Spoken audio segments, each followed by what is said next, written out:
10, 11, 12 জিলহজ কোরবানির ওই 3 দিন, মানে আমনে সহজে বৃহস্পতিবার, তো বৃহস্পতিবার ফজরের ওয়াক্ত থেকে শুরু করে শুক্র শনিবার মাগরিবের ওয়াক্ত পর্যন্ত এই সময়ের ভিতরে যার কাছে 52.5 বড়ি রূপার দাম সমপরিমাণ মূল্য টাকা, অতিরিক্ত সম্পদ, ব্যবসার পণ্য, যার কাছে প্রয়োজনের অতিরিক্ত আসবাব আছে, তার উপরেই কোরবানি ওয়াজিব।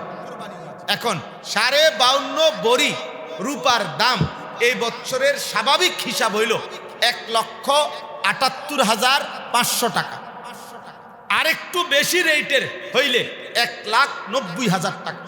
সর্বোচ্চ আমি রেট জানছি 3600 টাকা বড়ি, 1,90,000 টাকা।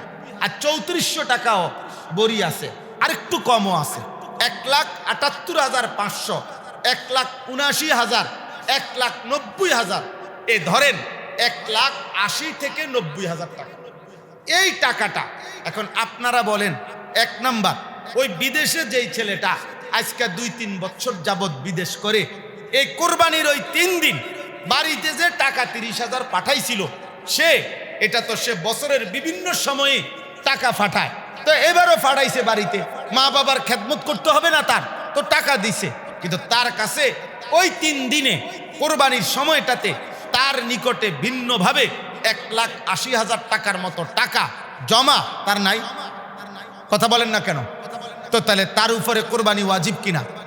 তো তার কোরবানি কই? তার কোরবানি কোথায়? 2 নাম্বার, এই যে 3 ফুটে রোজগার করে, কামাই করে, একজনে দোকানদারি করে, একজনে ঢাকা বা শহরে চাকরি করে, একজনে বিদেশ করে, একজনে অথবা গৃহস্থই করে, চাষবাসে কইরা তার কাছে আপনার ধান বেচছেই আপনার 3 লাখ টাকা, ধানই বেচছে 3 লাখ টাকা।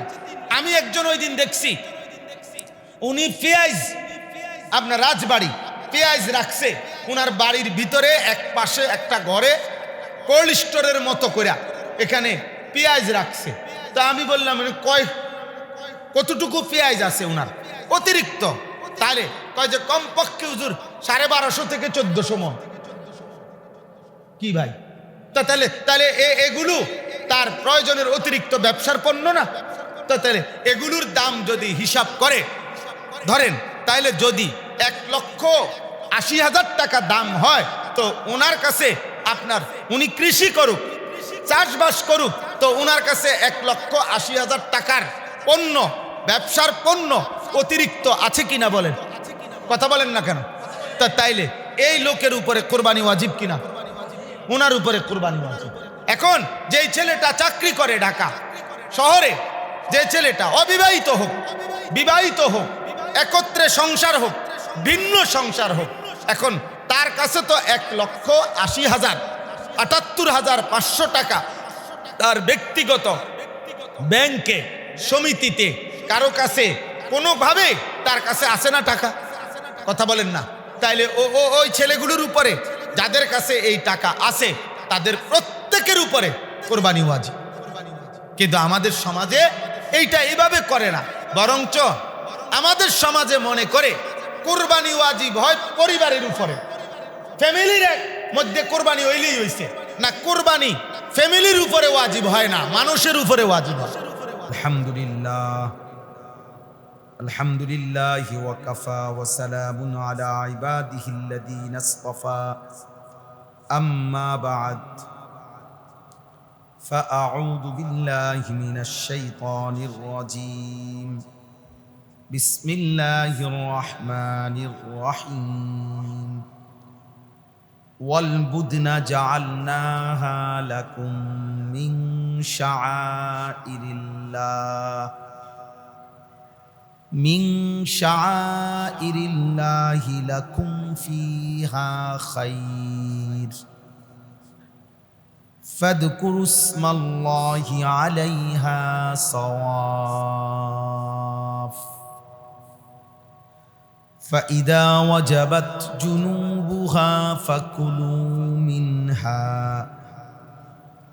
ফাকুলু মিনহা ওয়া আত'ইমুল কানি'a ওয়াল মু'তার কাযালিকা সাখখারনাহা লাকুম লাআল্লাকুম তাশকুরুন। লান ইয়ানালাল্লাহা লুহুমুহা ওয়ালা দিমাউহা ওয়ালাকিন ইয়ানালুহুত তাকওয়া মিনকুম। কাযালিকা সাখখারাহা লাকুম লিতুকাব্বিরুল্লাহা আলা মা হাদাকুম ওয়া বাশশিরিল মুহসিনিন। সাদাকাল্লাহু মাওলানাল আযীম। وقال نبينا صلى الله عليه وسلم ما عمل آدمي عملا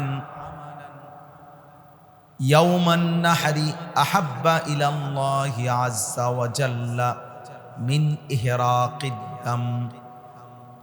وقال صلى الله عليه وسلم من كان له سعة ولم يضحي فلا يقربن مصلانا.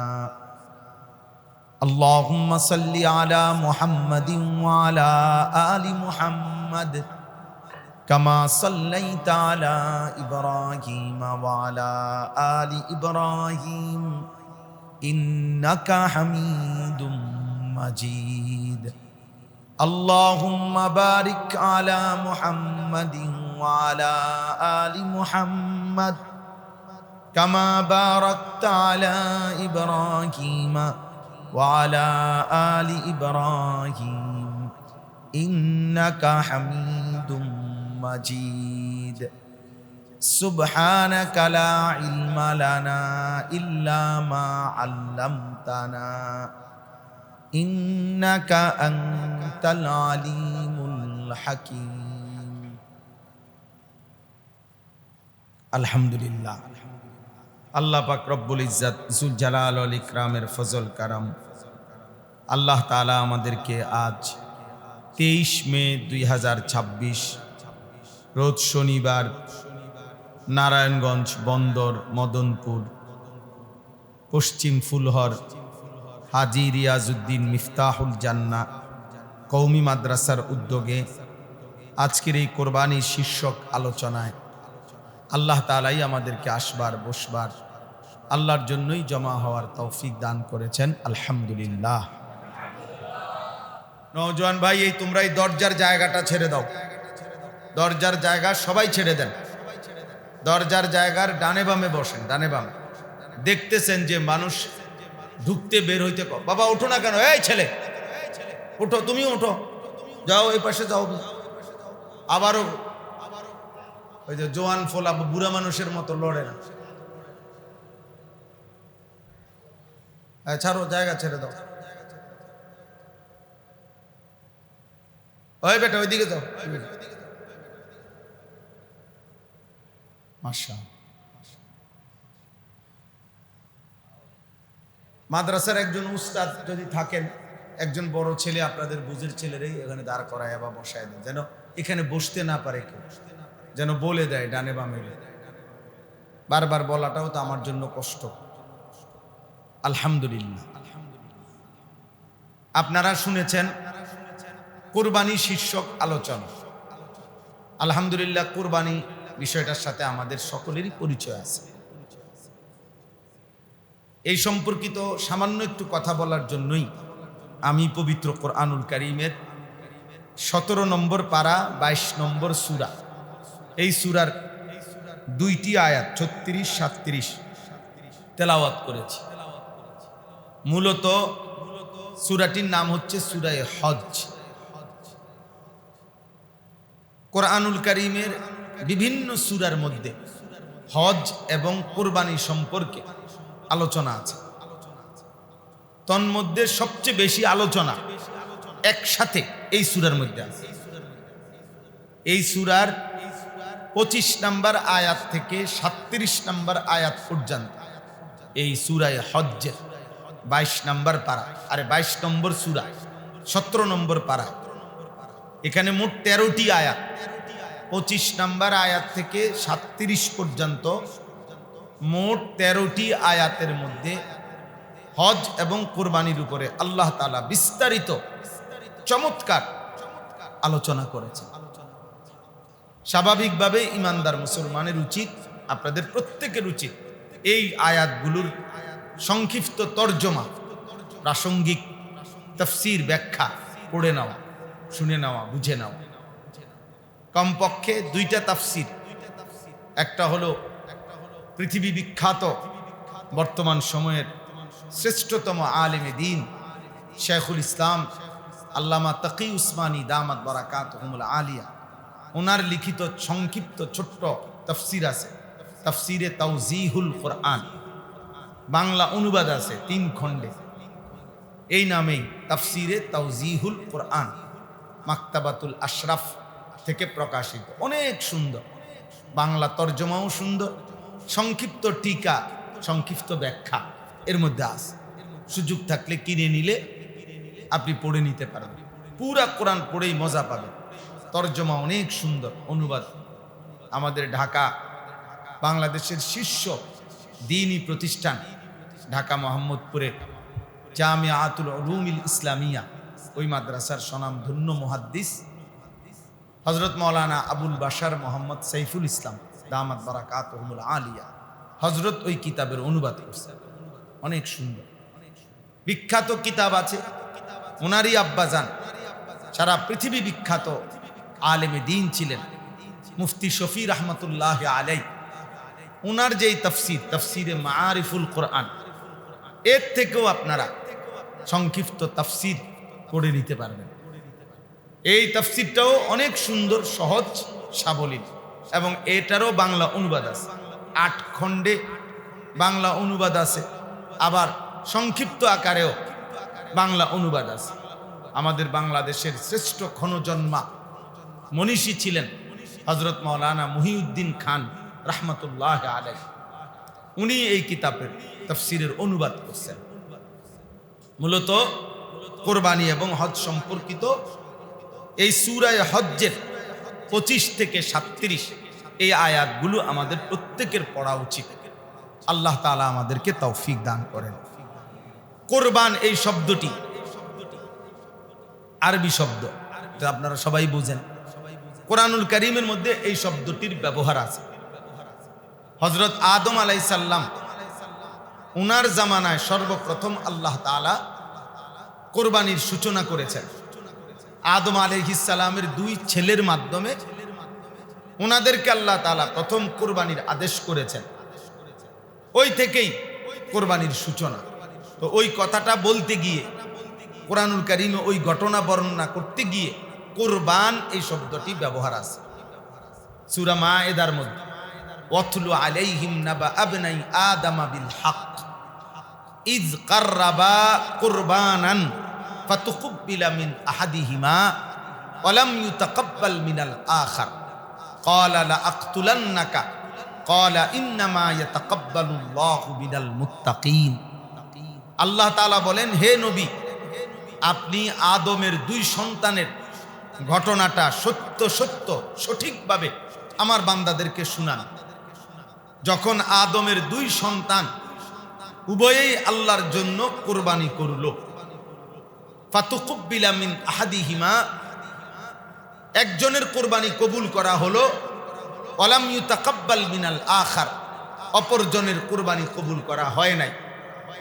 যার কোরবানি কবুল হয় নাই সেই কাবিল, তার ভাই যার কোরবানি কবুল হইছে হাবিল, তাকে বলল ক্বালা লা আকতুলান্না, আমি তোমাকে মেরে ফেলব, হত্যা করে ফেলব।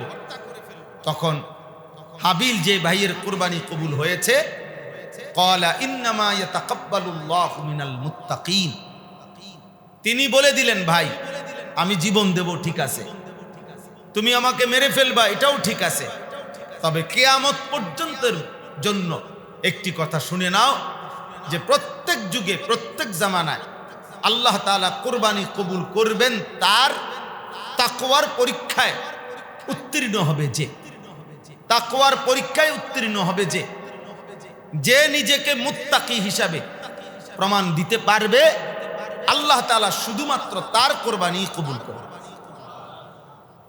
এখানে দুইটা, এক নাম্বার কথা হলো কোরবান এই শব্দটির ব্যবহার, যেটা আমি আপনাদের কাছে বললাম, শুনাইলাম। দুই নাম্বার হলো এই কথাইটা, ইন্নামা ইয়াতাকাব্বালুল্লাহু মিনাল মুত্তাকিন। আপনারা শুনছেন, আমরা বুঝলেন। পৃথিবীর প্রথম কোরবানি যেদিন শুরু হয়েছে সেদিন দুইজন কোরবানি দিছে। তো প্রথম কোরবানির দিনে আল্লাহ তাআলা দেখায় দিছে তাকওয়ার অভাব হলে একজনের কোরবানি কবুল হয় নাই, তাকওয়া পূর্ণ থাকাতে একজনের কোরবানি কবুল হয়েছে। অতএব সেই থেকে নিয়ে কিয়ামত পর্যন্ত এটাই মূল নীতি, এটাই কথা যে প্রত্যেক জামানায় কোরবানি কবুল হবে তার তাকওয়ার পরীক্ষায় যে নিজেকে উত্তীর্ণ করবে, এটা মনে রাখতে হবে। অতএব আপনি আমি কোরবানি করার আগেই আপনাকে জেনে নিতে হবে যে কোরবানি যদি আল্লাহর কাছে কবুল হইতে হয়, মানুষের কাছে কবুল হওয়ার জন্য ফেসবুকে ছবি দিলেই চলবে, মানুষ জানিয়ে নিল যে উনি কোরবানি দিতেছে। আপনার অসংখ্য বর্তমানে মানুষকে জানানোর জন্য অসংখ্য মানুষ আপনার প্রতিনিয়ত গরুর সাথে, বিশেষ করে নওজোয়ান ছেলেরা গরুর সাথে ছবি দেয়, নিজেও এক দাঁড়াইয়া গরুর সাথে ছবি দিয়া সবাইরে পরিচিত করে, নিজে সবাইরে জানায়। তা আমি সব সময় বলি, এটার দ্বারা সে এটা বুঝাইতে চায় যে সকলে দেখেন গরুর সাথে গরু কেমন দেখা যায়, যে কমেন্টস করে জানাবেন গরুর সাথে গরু কেমন লাগতেছে। তো নিশ্চয়ই বিবেকবান মানুষ মনে বলবে, হ্যাঁ উভয় গরু একরকমই লাগতেছে, হ্যাঁ দুইটাই গরুই মনে হচ্ছে। কারণ মানুষ গরু হইতে পারে কিন্তু গরু মানুষ হইতে পারে, মানুষ ছাগল হইতে পারে কিন্তু ছাগল মানুষ হইতে পারে, মানুষ জানোয়ার হইতে পারে কিন্তু জানোয়ার মানুষ হইতে পারে। কোরআনুল কারিমে আল্লাহ তাআলা মানুষকে জানোয়ার বলছেন কিন্তু জানোয়ারকে মানুষ বলেন। উলাইকা কাল আনআম, আল্লাহ তাআলা বলছেন নাফরমান মানুষ জানোয়ারের মতো। তাহলে মানুষ কি হইতে পারে? জানোয়ার, কিন্তু জানোয়ার কি হইতে পারে না? মানুষ হইতে। তাইলে আল্লাহর কাছে কবুল হইতে হইলে, আল্লাহর কাছে গ্রহণযোগ্য হইতে হইলে তাকওয়ার পরীক্ষায় উত্তীর্ণ হইতে হবে, তাকওয়ার পরীক্ষা। এজন্য এই দুই শব্দ সংক্ষেপে অল্প একটু আমরা বুঝার চেষ্টা করি। এইখানেও এই কথাইটা আছে, এই যে আয়াত আমি পড়ছি সূরা হজ্জের, এখানেও এক স্পষ্ট আল্লাহ তাআলা বলছেন লান ইয়ানালাল্লাহা লুহুমুহা ওয়ালা দিমাউহা, আল্লাহ তাআলার কাছে পৌঁছবে না কোরবানির রক্ত, কোরবানির গোশত, ওয়ালাকিন ইয়ানালুহুত তাকওয়া মিনকুম, বরং আল্লাহ তাআলার কাছে পৌঁছবে তোমাদের তাকওয়া। তাহলে প্রথম যেদিন কোরবানির সূচনা হয় সেদিনই হাবিল শুনায়া দিছে কোরবানি কবুল হবে তার, তাকওয়া থাকবে যার। আবার এখানেও আল্লাহ তাআলা 37 নম্বর আয়াতে, মানে এই প্রসঙ্গের আলোচনা, কোরবানি সম্পর্কিত আলোচনার প্রসঙ্গটা শেষ করতে গিয়ে শেষ কথাটা আল্লাহ বলছেন ওয়ালাকিন ইয়ানালুহুত তাকওয়া, আল্লাহর নিকট পৌঁছবে তাকওয়া। যেন আল্লাহ তাআলা বললেন বান্দা প্রথম দিনও আমি শুনাইছি, আজ আমি শেষবারে কথা শেষ করতে গিয়ে উপসংহার। তাহলে ভূমিকার মধ্যেও বলছি কোরবানিতে তাকওয়া টার্গেট, উপসংহারের মধ্যেও বলছি কোরবানিতে কি টার্গেট? তাকওয়া। তাহলে বিষয়টা গুরুত্বপূর্ণ। সূচনাতেও বলেছি, উপসংহারেও কি বলেছি, সমাপ্তিতেও বলেছি। তাহলে এখানে গুরুত্বপূর্ণ বিষয় হলো তাকওয়া। তাকওয়া জরুরি, তাকওয়া জরুরি, তাকওয়া জরুরি, তাকওয়া জরুরি। তাহলে আসেন কোরবান এই শব্দটি, আরবি এই শব্দটির অর্থ হচ্ছে কুরব, নৈকট্য হাসিল করা, নৈকট্য সান্নিধ্য হাসিল করা। তাহলে বান্দা যখন কুরবানি করে নিঃসন্দেহে তাকওয়ার মাধ্যমে, তাকওয়ার ভিত্তিতে যদি তার কুরবানিটা উত্তীর্ণ হয় তো আল্লাহ তাআলার সর্বোচ্চ নৈকট্য ঘনিষ্ঠতা এই পশু জবাই, এই কুরবানির মাধ্যমে সে হাসিল করে। সুবহানাল্লাহ। কেমন ঘনিষ্ঠতা, কেমন নৈকট্য হয় কোরবানির দ্বারা? হাদিসের মধ্যে আছে, নবীজির হাদিসটা শুনেন।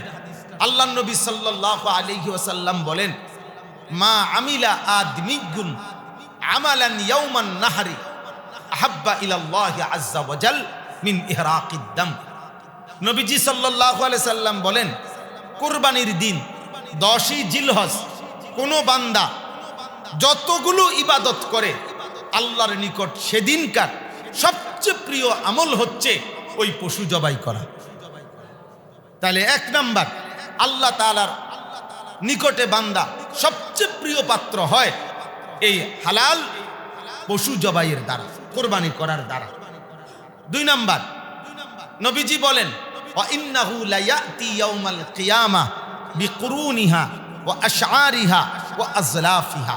কিয়ামতের দিন প্রত্যেক ব্যক্তি তার কোরবানির প্রাণীর শিং, কোরবানির প্রাণীর পশম, এমনকি কোরবানির প্রাণীর পায়ের যে খুর, এই খুর সহ পুরা প্রাণীটা নিয়েই তার মিজানের পাল্লার সামনে ওজনের জন্য আসবে, তার আমল নামায় ওজনের জন্য দেওয়া হবে, নেকি হিসাবে ভারী হবে। 3 নাম্বার, রাসূলুল্লাহ সাল্লাল্লাহু আলাইহি ওয়াসাল্লাম বলেন, ওয়া ইন্নাদ দামা লা ইয়াকাউ মিনাল্লাহি বিমাকানিন ক্বাবলা আন ইয়াকা বিল আরদ। সুবহানাল্লাহ। নবীজি বলেন, কোরবানির প্রাণী তার রক্ত জমিনের মধ্যে পৌঁছবার আগেই আল্লাহ তাআলার নিকট ওই কুরবানি দাতার জন্য আরশে আজিমে 7 আসমানের উপরে আল্লাহর নিকট তা পৌঁছে এবং বান্দার জন্য আল্লাহর নিকট বিশেষ মর্যাদার স্তর নির্ধারিত হয়ে যায়। লা ইয়াকাউ মিনাল্লাহি বিমাকান, বান্দার জন্য আল্লাহ তাআলা বিশেষ মর্যাদার স্তর নির্ধারণ করে ফেলে রক্ত মাটিতে পৌঁছবার আগে আগে। এখন কল্পনা করেন তো, একটা গরু, একটা ছাগল, এটা যখন মাটিতে শোয়ায় জবাইয়ের জন্য, তখন এই গলা আর মাটি এই দুইটার মাঝখানে ব্যবধান কয় হাত? আধা হাত। আধা হাত কি কম? 1 বিঘত হবে, 1 বিঘতের থেকে কম। ধরে নিলাম 4 আঙ্গুল বা 5 আঙ্গুল এরকম, অথবা 1 বিঘতেই ধরে, 1 বিঘত ধরলাম, 1 বিঘত গলা আর মাটি। তাহলে গলার মধ্যে যদি ছুরিটা পৌঁছ দেয়, তাহলে 1 বিঘত নিচে মাটিতে পৌঁছতে রক্ত কয় মিনিট লাগবে? কয়েক সেকেন্ড। কয়েক সেকেন্ড না, 10 সেকেন্ড ধরে নিলাম, ধরলাম আর কি 10 সেকেন্ড। তাহলে 10 সেকেন্ডে রক্ত জমিনে পৌঁছবার আগেই খোদার কসম আল্লাহ তাআলার আরশে পৌঁছে যায়। এবং আল্লাহ তাআলা ওই বান্দার জন্য এই কুরবানির বরকতে আল্লাহ তাআলা তার জন্য বিশেষ মর্যাদা নির্ধারণ করেন। ফাতিবু বিহা নাফসান। এরপরে নবীজি বলেন, এই হাদিসের শেষ শব্দ, অতএব হে আমার উম্মত, খুশি খুশি খুশি খুশি দিলে, ভালোবাসা নিয়ে, আন্তরিকতা নিয়ে, আগ্রহ নিয়ে, মহব্বত নিয়ে, নেকি অর্জনের সওয়াবের শ্রেষ্ঠ মানসিকতা নিয়েই তুমি কোরবানি করো। খুশি খুশি, না ফাটতে না, কোন রকম না, জোরাতালি না, নিজের বুঝ মতো না, নিজের মন মতো না, নিজের ইচ্ছা মতো না, বরং শরীয়তের বিধান মেনে, শরীয়তের হুকুম মেনে মহব্বতের সাথে খুশি খুশি কোরবানি করো। কোরবানি করো। আল্লাহ নবী সাল্লাল্লাহু আলাইহি ওয়াসাল্লাম এটা বলছেন। তাহলে ওই যে কুরব, নৈকট্য, কোরবানি মানে হচ্ছে কি? হাসিল করা, নৈকট্য। তাহলে কোরবানির মাধ্যমে বান্দা আল্লাহ তাআলার সর্বোচ্চ নৈকট্য হাসিল করে। সুবহানাল্লাহ। এজন্য নবীজি বলছেন, খুশি খুশি কোরবানি করার জন্য, কোরবানি করার জন্য, কোরবানির দ্বারা নৈকট্য হাসিল হয়। এবার আসেন দ্বিতীয় যে কথাটা, আমি সেটা আরেকটু সময় পরে এই কথা বলার সময় তাকওয়া, এই কথাটা একবারে আপনাদেরকে বলতেছি। এর আগে আয়াতের তর্জমাটা আপনারা শুনেন। আল্লাহ তাআলা বলেন, ওয়াল বুদনা জাআলনাহা লাকুম, কোরবানির জন্য যেই প্রাণীগুলো নির্ধারিত করা হয়েছে আল্লাহ তাআলা বলেন এই প্রাণীগুলো দ্বারাই কোরবানি হবে, দিতে হবে, এটা আমি আল্লাহ নির্ধারণ করে দিয়েছি। সুবহানাল্লাহ। তাইলে গরু, ভেড়া, দুম্বা, বকরি মানে ছাগল, ওট, মহিষ এগুলো কে নির্ধারণ করেছে? আল্লাহই নির্ধারণ।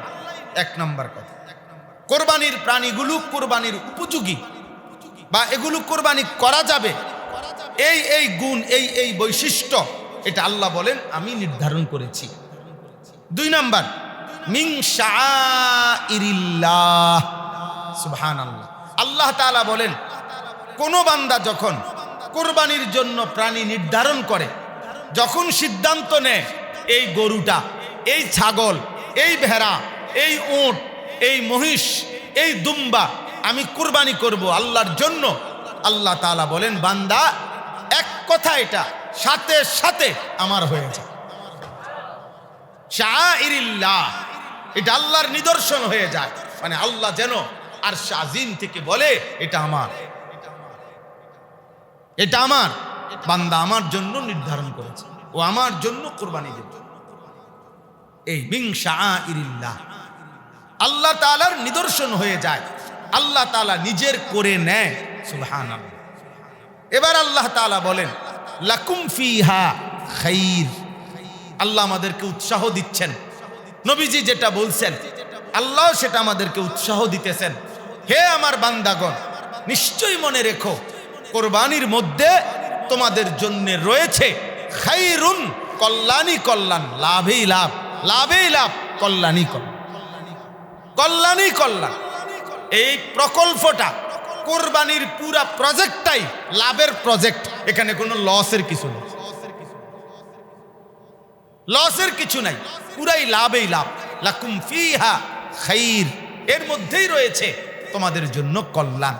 তাহলে একজন ইমানদার মুসলমানের প্রত্যেকের উচিত, যাদের উপার্জন আছে তাদের প্রত্যেকের উচিত তালাশ করে বুঝে মহব্বতের সাথে কল্যাণের আশায়, সওয়াবের আশায়, নেকির আশায়, গুনাহ মাফের আশায়, আল্লাহ তাআলার কাছে নৈকট্য হাসিলের আশায় কুরবানি করা।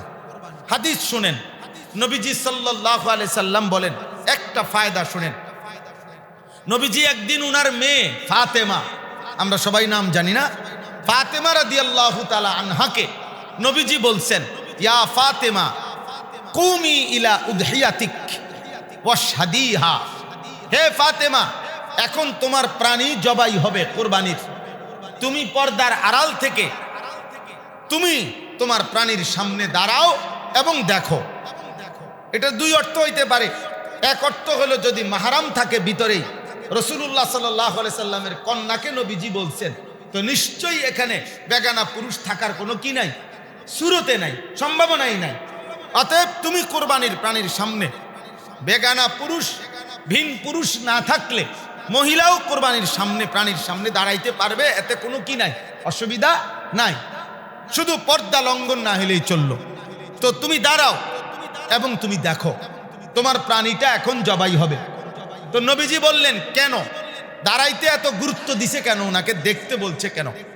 নবীজি বলেন ফা ইন্না লাকে বিআউয়ালি কাতরাতিন তাকতুরু মিন দামিহা আন ইউগফারা লাকে মা সালাফা মিন যুনুবিক। সুবহানাল্লাহ। নবী সাল্লাল্লাহু আলাইহি সাল্লাম বলেন, নিশ্চয়ই এখন তোমার প্রাণী জবাইয়ের মুহূর্তে রক্তের যখন প্রথম ফোঁটা, আউয়ালে কাতরা, প্রথম ফোঁটা যখন জমিনে পড়বে, আল্লাহ তাআলা তখনই তোমার পেছনের সমস্ত গুনাহ মাফ করে দেবে। আন ইউগফারা লাকে মা সালাফা মিন যুনুবিক, পেছনের সব গুনাহ মাফ করে। হযরত ফাতেমা রাদিয়াল্লাহু তাআলা আনহা জিজ্ঞেস করছেন, আব্বা জান, এটা শুধুমাত্র আমাদের জন্য, মানে আমরা নবীর বংশ, আমাদের জন্য নির্ধারিত কিনা, নাকি মুসলমান সকলের জন্য? খাসাতুন হাল হিয়া খাসাতুন লানা আম লিল মুসলিমিন। নবী সাল্লাল্লাহু আলাইহি সাল্লাম বললেন, বাল লিল মুসলিমিন। না ফাতেমা, আমাদের জন্য নয়, শুধু আমার উম্মতের সমস্ত ইমানদার কোরবানি দাতাদের জন্য। তাইলে বলেন লাকুম ফিহা খাইর, এর মধ্যে কল্যাণ, এর মধ্যে কল্যাণ। একদিকে নবীজি বললেন কিয়ামতের দিন সেটা আমল হিসাবে মিজানের পাল্লায় উঠানো হবে। আল্লাহ তাআলার কাছে সবচেয়ে প্রিয় আমল এটা। আল্লাহ তাআলার নিকটে রক্ত পৌঁছতে, মাটিতে পৌঁছবার আগেই আল্লাহর নিকট বান্দার মর্যাদা নির্ধারিত হয়ে যায়, পিছনের গুনাহ মাফ হয়ে যায়। তাইলে কি পরিমাণ নেকি, কি পরিমাণ সওয়াব, কি পরিমাণ ফায়দা, কল্যাণ এর মধ্যে আছে। কিন্তু আফসোসের বিষয় হলো, এবার আসেন, আফসোসের বিষয় হলো আমরা কোরবানি হয় আমাদের বাংলাদেশে, আমাদের দেশে কোরবানি করেও ব্যাপক মানুষ, কিন্তু সত্যিকার কথা হলো, বাস্তব কথা হইল, যতজন মুসলমানের উপরে কোরবানি ওয়াজিব হয়, পুরুষ কিংবা নারী, ইচ্ছা করে না বুঝার ভান করে অসংখ্য মুসলমান বুঝেও না বুঝার ভান করে কিংবা ইচ্ছা করে বুঝতে চেষ্টা না করে কোরবানি করেন। যেমন আমি একটা উদাহরণ দেখাই।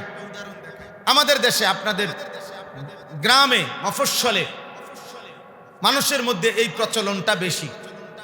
কি মনে করেন, বাপ মা জীবিত, একসাথে সংসার এখনো ভিন্ন হয় নাই, 3 ফুট বা 4 ফুট সংসার একসাথে খায়, বাপও আছে মাও আছে। এই জাতীয় ফ্যামিলি অধিকাংশ একটা কমন একটা আচরণ করে। কি, যে ছেলেটা বিদেশ, ও 30,000 টাকা পাঠাইছে, আপনার 50,000 টাকা পাঠাইছে। তো টাকা পাঠানোর পরে এই বাড়িতে বাপমার নামে 2 শরিক কোরবানি দিছে, দিয়া এখন সবাই মিল্লা গোশত খাইতেছে। এই যে কোরবানি হয়েছে, আমগো ঘরে কি হয়েছে? কোরবানি হয়েছে। 1 সুরত। 2 সুরত। দ্বিতীয় সুরত হইল 3টা ছেলে, 3 জনই রোজগার করে। ধরেন একজন বিদেশ, একজন ঢাকা চাকরি করে, একজন গ্রামে দোকানদারি করে বা কিছু একটা করে। দাও দাও, যে যা পারে দাও।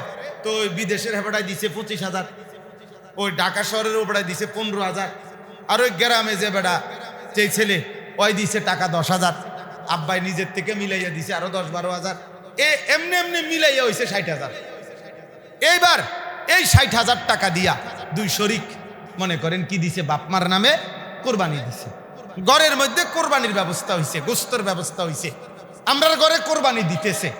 এখন প্রশ্ন হইল, ঈদ উল আজহার 3 দিন, 10, 11, 12 জিলহজ, কোরবানির ওই 3 দিন মানে আমনে সহজে বৃহস্পতিবার, তো বৃহস্পতিবার ফজরের ওয়াক্ত থেকে শুরু করে শুক্র শনিবার মাগরিবের ওয়াক্ত পর্যন্ত, এই সময়ের ভিতরে যার কাছে 52.5 বড়ি রূপার দাম সমপরিমাণ মূল্য টাকা, অতিরিক্ত সম্পদ, ব্যবসার পণ্য, যার কাছে প্রয়োজনের অতিরিক্ত আসবাব আছে, যার, তার উপরেই কোরবানি ওয়াজিব। এখন 52.5 বড়ি রূপার দাম এই বছরের স্বাভাবিক হিসাব হইল 1,78,500 টাকা। আরেকটু বেশি রেটের হইলে 1,90,000 টাকা। সর্বোচ্চ আমি রেট জানছি 3600 টাকা বড়ি, 1,90,000 টাকা। আর 3400 টাকাও বড়ি আছে, আরেকটু কমও আছে, 1,78,500, 1,79,000, 1,90,000, এ ধরেন 1,80,000 থেকে 90,000 টাকা। এই টাকাটা এখন আপনারা বলেন, 1 নাম্বার, ওই বিদেশে যেই ছেলেটা আজকে 2-3 বছর যাবৎ বিদেশ করে, এই কোরবানির ওই 3 দিন বাড়িতে যে টাকা 30,000 পাঠাইছিল, সে এটা তো সে বছরের বিভিন্ন সময়ে টাকা পাঠায়, তো এবারও পাঠাইছে বাড়িতে, মা বাবার খেদমত করতে হবে না, তার তো টাকা দিছে। কিন্তু তার কাছে ওই 3 দিনে কোরবানির সময়টাতে তার নিকটে ভিন্নভাবে 1,80,000 টাকার মতো টাকা জমা তার নাই। কথা বলেন না কেন? তো তাহলে তার উপরে কোরবানি ওয়াজিব কিনা? তো তার কোরবানি কই? তার কোরবানি কোথায়? 2 নাম্বার, এই যে 3 ফুটে রোজগার করে, কামাই করে, একজনে দোকানদারি করে, একজনে ঢাকা বা শহরে চাকরি করে, একজনে বিদেশ করে, একজনে অথবা গৃহস্থই করে, চাষবাসে কইরা তার কাছে আপনার ধান বেচছেই আপনার 3 লাখ টাকা, ধানই বেচছে 3 লাখ টাকা। আমি একজন ওই দিন দেখছি উনি পেঁয়াজ আপনার রাজবাড়ি পেঁয়াজ রাখছে উনার বাড়ির ভিতরে, এক পাশে একটা ঘরে কোল্ড স্টোরের মতো করে এখানে পেঁয়াজ রাখছে। তা আমি বললাম কতটুকু পেঁয়াজ আছে উনার অতিরিক্ত? তাহলে কয় যে কমপক্ষে হুজুর 1250 থেকে 1400 মণ। কি ভাই, তাহলে তাহলে এগুলো তার প্রয়োজনের অতিরিক্ত ব্যবসার পণ্য না? তো তাহলে এগুলোর দাম যদি হিসাব করে ধরেন, তাহলে যদি 1,80,000 টাকা দাম হয়, তো ওনার কাছে আপনার উনি কৃষি করুক, চাষবাস করুক, তো ওনার কাছে 1,80,000 টাকার পণ্য, ব্যবসার পণ্য অতিরিক্ত আছে কিনা বলেন? কথা বলেন না কেন? তা তাইলে এই লোকের উপরে কোরবানি ওয়াজিব কিনা? ওনার উপরে কোরবানি ওয়াজিব। এখন যেই ছেলেটা চাকরি করে ঢাকা শহরে, যে ছেলেটা অবিবাহিত হোক, বিবাহিত হোক, একত্রে সংসার হোক, ভিন্ন সংসার হোক, এখন তার কাছে তো 1,80,000 78,500 টাকা তার ব্যক্তিগত ব্যাংকে, সমিতিতে, কারো কাছে কোনোভাবে তার কাছে আসে না টাকা। কথা বলেন না? তাইলে ওই ছেলেগুলোর উপরে যাদের কাছে এই টাকা আছে তাদের প্রত্যেকের উপরে কোরবানি ওয়াজিব। কিন্তু আমাদের সমাজে এইটা এভাবে করে না, বরঞ্চ আমাদের সমাজে মনে করে কোরবানি ওয়াজিব হয় পরিবারের উপরে, ফ্যামিলির মধ্যে কোরবানি হইলেই হইছে না। কোরবানি ফ্যামিলির উপরে ওয়াজিব হয় না, মানুষের উপরে ওয়াজিব হয়। বুঝছেননি আমার কথা? কোরবানি ওয়াজিব হয় কার উপরে? মানুষের উপরে, মানুষের উপরে, মানুষের উপরে। এরপরে মনে করেন লক্ষ লক্ষ ছেলে আছে এমন, বালেক প্রাপ্তবয়স্ক ছেলে, মানে যারই বীর্যপাত হয় সে বালেক, বালেক সন্তান। এখন সে বিবাহ করে নাই, তার বয়স আপনার 18, বয়স 20, বয়স 25, এখনো বিয়ে করে নাই, কিন্তু উপার্জন করে, চাকরি করে, ব্যবসা করে, বিদেশ করে, কামাই রোজগারি করে। আমাদের সমাজের মানুষ এর কোরবানি আছে এটা ভাবেও না। ও মা হেতে বিয়েই করে না, হেতের আবার কি? আশ্চর্য, বিয়ের লগে কোরবানির কি? বিয়ের সাথে তো কোরবানির মাসআলা না। আমরা একসাথে সংসার, একসাথে ঘর, হুজুর এখনো ভিন্ন হয় নাই। হ্যাঁ, বাবা মার, এই জন্য বাপ মা বাইচা থাকতে নিজের নামে কোরবানি কেমনে দেয়? শরমের ব্যাপার, শরমের ব্যাপার বলে এটা, বলে শরমের ব্যাপার। দুনিয়ার সব কিছু জায়গা তার শরম করলো না, বউ লই আলগা থায়, এটাতে আর শরম লাগে না।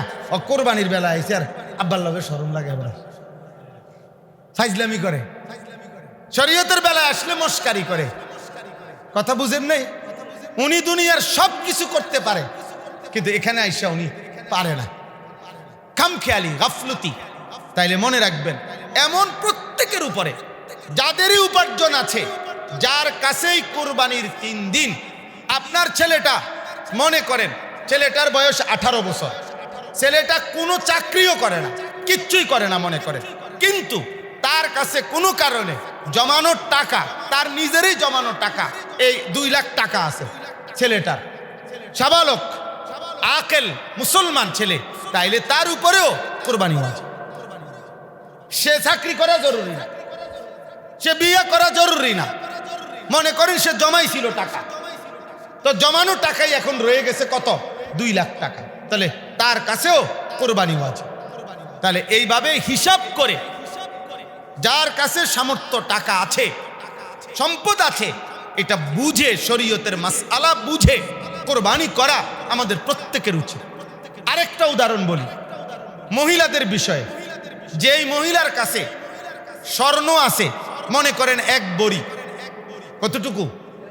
সাথে ওই 3 দিন এই মহিলার কাছে 5,000 টাকা আছে জমা, বা 10,000 টাকা আছে, তাহলে এই স্বর্ণ এবং ওই টাকা 10,000 টাকা একত্র করিলে, দোনোটার দাম হিসাব করলে যদি 1,78,500 টাকা বা 1,80,000 ধরলাম, এই টাকাটা কম বেশ হইতে পারে 2-4-5,000, তাহলে এই টাকাটা যদি হয় আপনার এই স্বর্ণ এবং টাকা, স্বর্ণ এবং রূপা, মানে এই দুইটা মিলাইয়া যদি 1,80,000 টাকা, 1,78,500 টাকা এই টাকাটা হয়, তাহলে নিঃসন্দেহে খোদার কসম এই মহিলার উপরে কোরবানি ওয়াজিব।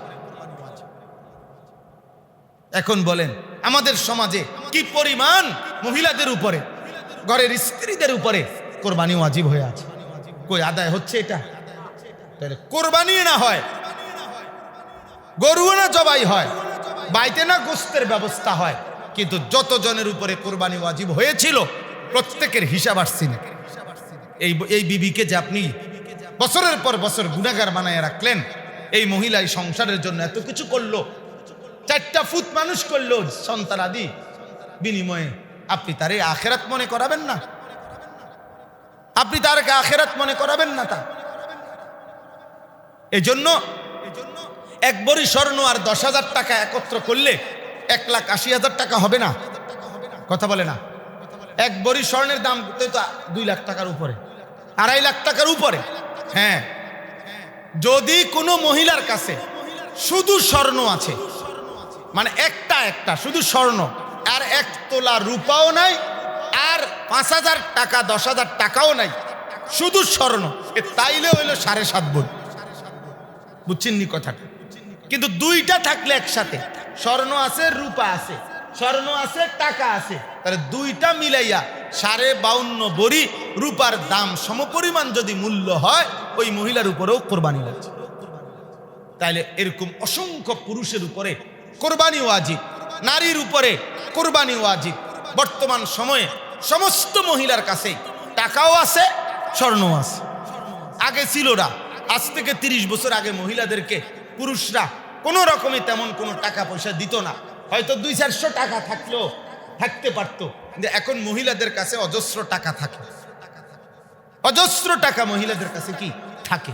তাইলে স্বর্ণ এবং টাকার কারণে মহিলাদের উপরেও কোরবানি ওয়াজিব, পুরুষদের উপরে, ছেলেটার উপরে কোরবানি ওয়াজিব। আমি এজন্য দেরি করছি না, আপনাদের কাছে এটাই বুঝাইতে চাইলাম। আল্লাহর নবী সাল্লাল্লাহু আলাইহি ওয়াসাল্লাম একদিকে যেমন বললেন অনেক বড় নেকি, অনেক বড় সওয়াব, পিছনের গুনাহ মাফ, আল্লাহর নিকটে পৌঁছে যায়। রক্ত মাটিতে পৌঁছবার আগেই মিজানের পাল্লায় আমলের মধ্যে ওজন হিসাবে কোরবানি দেওয়া হবে। আল্লাহর নিকট সবচেয়ে প্রিয় আমল কোরবানির দিন পশু জবাই করা। এই সব কিছুর সাথে সাথে নবীজি এই কথাটাও বলেছেন, যে ব্যক্তি কোরবানির সামর্থ্য ছিল কিন্তু কোরবানি আদায় করলো না, আল্লাহর কসম নবী বলেন ফালা ইয়াকরাবান্না মুসাল্লানা, ওই নাফরমানকে বইল সে যেন মুসলমানের ঈদগাহে না আসে।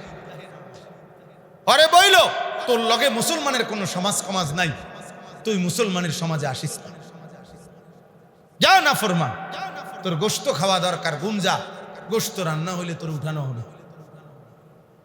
ভয়ঙ্কর কথা। এজন্য প্রত্যেকের ফ্যামিলিতে আপনি, আপনার ছেলে, আপনার মেয়ে, আপনার স্ত্রী, তাদের কোরবানি ওয়াজিব কিনা আপনি এ ব্যাপারে সচেতন হবেন। আপনি এ ব্যাপারে সচেতন হবেন। খামখেয়ালি করলে এটা কোনোভাবেই উচিত হবে না। আল্লাহ তাআলা আমাদেরকে তৌফিক দান করেন।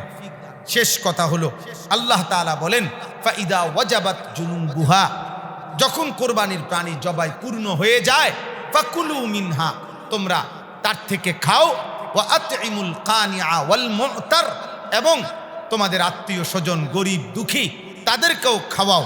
কাযালিকা সাখখারনাহা লাকুম লাআল্লাকুম তাশকুরুন, আল্লাহ বলেন আমি কোরবানির প্রাণী তোমাদের অধীন করে দিয়েছি যেন তোমরা আল্লাহ তাআলার শুকর আদায় করতে পারো।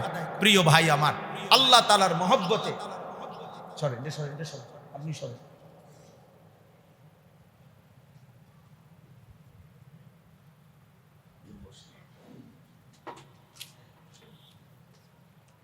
অতএব আল্লাহ তাআলার মহব্বতে প্রত্যেকের কাছে এটা অনুরোধ, আমরা যেন আমাদের কোরবানি আদায় করি। আমরা ইনশাআল্লাহ কোরবানি আদায়ের জন্য অবশ্যই অবশ্যই চেষ্টা করব। বলেন ইনশাআল্লাহ, বলেন ইনশাআল্লাহ। আল্লাহ তাআলা কোরবানির ক্ষেত্রে এই শেষ কথা যেটা বলছিলাম, যে আল্লাহ তাআলা চায় তাকওয়া। তাকওয়া মানে গুনাহমুক্ত জিন্দিগি। এক কথা, তাকওয়া মানে গুনাহমুক্ত জিন্দিগি। টাকাটাও গুনাহমুক্ত হইতে হবে, আপনার জীবনটাও গুনাহমুক্ত হইতে হবে। আপনি চুরি করবেন, আপনি সুদ খাবেন, আপনি ঘুষ খাবেন, আপনি কিস্তি নিবেন, আপনি 2 নম্বরই ইনকাম করবেন, আর আল্লাহ তাআলা আমনের কোরবানিতে নেকি দিতে হবে, গ্রহণ করতে হবে। না মালিক এত ঠেকা খায় নাই, মালিকের এত ঠেকা লাগে নাই। অতএব আল্লাহ তাআলার নিকট তাকওয়ার পরীক্ষায় উত্তীর্ণ হইতে হবে। তার মানে উপার্জন সম্পদ, যেই সম্পদ দ্বারা কুরবানি আদায় করবেন ওইটাও গুনাহমুক্ত হইতে হবে, আপনার জিন্দেগিও গুনাহমুক্ত হইতে হবে। এটাই তাকওয়া। অতএব আল্লাহ তাআলা বলে, বান্দা আমি দুইটা জিনিস তোমার কাছে কুরবানিতে চাই। একটা হলো তুমি কুরবানির সময় আল্লাহু আকবার বলে আমার নামের উচ্চারণ করো, ওইটা আমি শুনতে চাই। আর দিলের মধ্যে তাকওয়া দেখতে চাই। দিলে দেখি তুমি আমি আল্লাহকে মহব্বত ভয় করো কিনা, আর জবানে আমার নাম বলো কিনা। অতএব আল্লাহ তাআলা যেন আমাদের প্রত্যেককে গুনাহমুক্ত জীবনে আল্লাহর সমস্ত হুকুম পালন করার তৌফিক দান করেন। বলেন আমিন, বলেন আমিন।